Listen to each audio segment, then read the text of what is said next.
तो फ्रेंड्स, आज मैं आपको ट्रॉपिकल साइक्लोन्स के बारे में और डिटेल में बताऊंगा। आई होप कि इस सीरीज का पहला वीडियो आपने देखा होगा, ये दूसरा है। देखिए, अटलांटिक ओशन के ऊपर साइक्लोन्स को हरिकेन कहा जाता है। ट्रॉपिकल साइक्लोन्स की बात हो रही है। पैसिफिक ओशन के रीजन के ऊपर इनको टाइफून्स कहा जाता है। ऑस्ट्रेलिया के आसपास इनको विली विली कहा जाता है और भारत और आसपास के क्षेत्र, हिंद महासागरीय क्षेत्र में इनको ट्रॉपिकल साइक्लोन्स कहा जाता है। अब हम बात करेंगे जनरल कैरेक्टरिस्टिक्स की।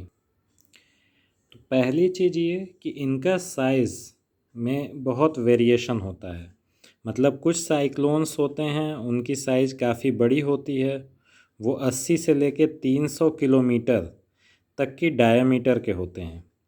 मतलब उनका व्यास जो है 80 किलोमीटर से 300 किलोमीटर तक का होता है, जबकि कुछ साइक्लोन काफ़ी छोटे हो सकते हैं और उनका व्यास 50 किलोमीटर के आसपास तक भी हो सकता है। ठीक है। दूसरी बात कि इनकी जो स्पीड है, विंड स्पीड, उनमें काफ़ी वेरिएशन हो सकता है। कुछ साइक्लोन हैं ट्रॉपिकल साइक्लोन्स, पिछले वीडियो में मैंने बताया भी था, जो आईएमडी ने क्लासिफाई किया है। तो जो सबसे स्लोएस्ट साइक्लोन्स हैं उनकी स्पीड जो है 30 किलोमीटर प्रति घंटा तक भी हो सकती है और कम भी हो सकती है। और कुछ साइक्लोन्स जो हैं वो 200 किलोमीटर प्रति घंटा से भी ज़्यादा उनमें तेज़ विंड्स चल सकती हैं। सुपर साइक्लोन तो आप जानते ही हैं, 220 किलोमीटर प्रति घंटा से तेज जिनमें हवाएं चलें उनको सुपर साइक्लोन कहते हैं। ठीक है। और थर्ड कैरेक्टरिस्टिक कि जो वार्म ओशन होता है उसके ऊपर इनका फॉर्मेशन होता है और वार्म ओशन के ऊपर इनकी स्पीड बहुत ज़्यादा हो जाती है और बहुत ज़्यादा ये प्रेसिपिटेशन करते हुए आगे बढ़ते हैं वार्म ओशन सरफेस पर। लेकिन जैसे ही लैंडफॉल होता है इनका, मतलब जैसे ही ये कॉन्टिनेंट्स पे पहुंचते हैं, तटों पर आते हैं, लैंड एरिया में आते हैं, इनकी विंड की स्पीड तेज़ी से कम हो जाती है। ठीक है। और थोड़ा आगे चल के ये पूरी तरह से समाप्त हो जाते हैं। ठीक है। क्योंकि इनको मॉइस्चर नहीं मिल पाता। इनको मॉइस्चर मिलना इनके लिए ज़रूरी है। ये एक प्रकार के हीट इंजन के रूप में वर्क करते हैं। मैं आगे के वीडियोस में आपको समझाऊंगा। आज आप इनके कैरेक्टरिस्टिक्स देख लीजिए। देखिए दोस्तों, इस वीडियो को और इस सीरीज़ में आने वाले जो भी वीडियोस हैं, अगर आप ध्यान से देखेंगे तो आप काफ़ी अच्छी आपकी नॉलेज हो जाएगी ट्रॉपिकल साइक्लोन्स के बारे में। ठीक है। तो चौथी कैरेक्टरिस्टिक्स की बात की जाए तो जो सेंटर होता है ट्रॉपिकल साइक्लोन का, उसको हम लोग आई भी बोलते हैं। ठीक है। और उसका बहुत ही लो प्रेशर एरिया होता है, बहुत लो प्रेशर। उसके चारों तरफ आइसोबार्स होते हैं, सर्कुलर होते हैं, लेकिन काफ़ी कम होते हैं। आइसोबार कम होने का मतलब मैं आपको समझाता हूँ। देखिए दोस्तों, ये जैसे मान लीजिए ये लो प्रेशर एरिया है, ठीक है, जिसको हम लोग आई मानते हैं इसकी। ठीक है, ये आई हो गई। अब इसके चारों तरफ मान लीजिए, इसमें मान लीजिए 990 मिलीबार प्रेशर है यहाँ पे। ठीक है, और कम भी हो सकता है। और यहाँ दूसरा जो आइसोबार है इसके चारों तरफ, ये देखिए क्लोज्ड है, सर्कुलर है, और यहाँ सीधे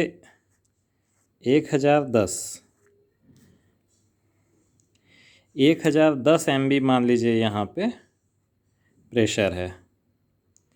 फिर अगला है, मान लीजिए अगला आइसोबार होगा 1030।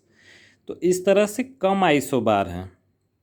वहीं जो टेम्परेट साइक्लोन होता है उसमें काफ़ी सारे आइसोबार्स होते हैं, थोड़े थोड़े, मतलब जैसे 4-4 MB के डिफरेंस पे आइसोबार्स हैं। तो कम आइसोबार्स का मतलब उनका नंबर ज़्यादा होता है। ठीक है, प्रेशर वेरिएशन कम होता है। यहाँ प्रेशर वेरिएशन ज़्यादा है और नंबर कम है आइसोबार्स के। आइसोबार का नंबर कम होने का मतलब ये है कि प्रेशर डिफरेंस बहुत ज़्यादा है। और प्रेशर डिफरेंस ज़्यादा का मतलब ये है कि जो बाहर से आपका हाई प्रेशर एरिया है, जैसे सपोज कीजिए ये हाई प्रेशर है, हाई प्रेशर से जो एंटी क्लॉकवाइज वे से जो, मतलब नॉर्दर्न हेमिस्फीयर की हम लोग बात कर रहे हैं, तो एंटी क्लॉकवाइज वे से जो इसके सेंटर की ओर आएंगी हवाएं, वो बहुत स्पीड से आएंगी। क्यों? क्योंकि प्रेशर डिफरेंस बहुत ज़्यादा है। तो यहाँ बस इस चीज़ को समझिए कि नीचे मतलब सेंटर में लो प्रेशर है, बाहर हाई प्रेशर है, आइसोबार्स कम है, इस वजह से विंड की स्पीड बहुत ज़्यादा होगी as compared to temperate cyclone. Temperate cyclone की तुलना में ट्रॉपिकल साइक्लोन में विंड की स्पीड बहुत ज़्यादा होती है। अगली कैरेक्टरिस्टिक देखिए कि ये हमेशा मोबाइल नहीं होते। इसका मतलब ये है कि कभी कभी ये एक जगह पे रुक जाते हैं, और जहाँ रुक जाते हैं वहाँ बहुत ही हैवी रेनफॉल कराते हैं और बहुत ही डिजास्ट्रस होता है वहाँ, मतलब बहुत विनाश उत्पन्न हो जाता है। अगली कैरेक्टरिस्टिक्स कि ये ईस्ट से वेस्ट ट्रेड विंड के इन्फ्लुएंस में चलते हैं जनरली, और 15 डिग्री लैटीट्यूड तक ये जनरली वेस्टर्ली पाथ चलते हैं। उसके बाद 15 से 30 डिग्री लैटीट्यूड तक ये पोल की तरफ चलते हैं, मतलब नॉर्थवर्ड या साउथवर्ड जिस हेमिस्फीयर में हो, और फिर वेस्टर्ली हो जाते हैं। ठीक है, तो इसको मैं आपको ट्राई सेल्यूलर मॉडल जब बताऊंगा तो ट्रेड विंड्स वगैरह के बारे में डिटेल में बताऊंगा। अभी आप एक ग्लिम्स इसकी देखिए।